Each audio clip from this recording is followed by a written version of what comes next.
Auston Matthews hitting 50 goals, the first Toronto Maple Leafs player since Dave Andreychuk almost 30 years ago to hit 50.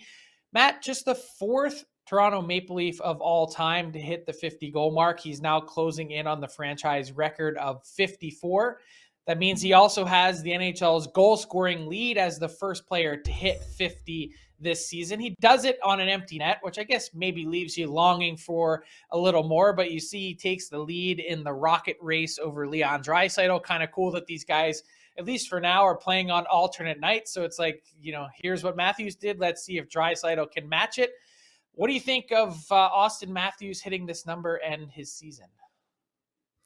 I think it's pretty remarkable, and it's sort of a coronation of him as, I think, the best goal scorer in the world today. Obviously, Alex Ovechkin, I think, has sort of taken over the all-time title, I think most would argue. But for Matthews, he's the fastest in 26 years to get to 50 goals. He does it in 62 games. And it's amazing that, to me, he's already right now number 5 all-time on the NHL goals per game list. Of course, that comes down as a player exits his prime. It's going to go down the average as he finishes his season with a few 30-goal years later in his career. But right now, the fact that he's that high, it's a testament to his overall talent. It's almost unrivaled in terms of his pure shooting ability.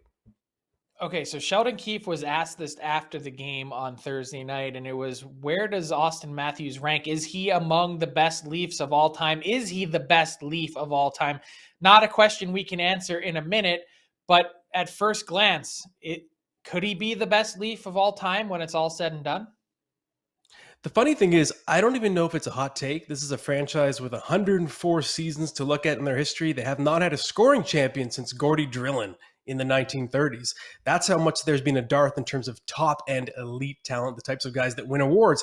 We know Auston Matthews, of course, leads the league in goals, wins his first Rocket Richard. He's the first Leaf to actually have that award since it was introduced.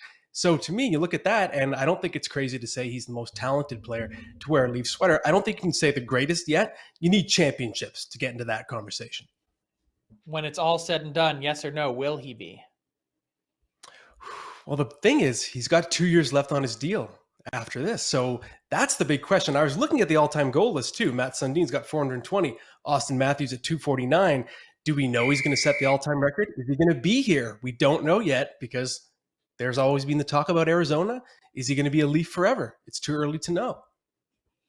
I think he will be. I just have a sneaking suspicion. No facts, no nothing other than I think he loves it in Toronto. I think he wants to turn that team into a winner and a champion. And obviously such a talented guy. I think there's no better place to do it. Once you get a sense of what it's like to do it in Toronto, even with all the bad that sometimes and attention, the magnifying glass that comes with it, I think in some ways that's kind of like a drug that, you don't necessarily want to leave that aside and go somewhere else that's a little bit more quiet. If you thrive on that energy and that pressure, which clearly he does with his output, then it's a place that you probably want to hang around.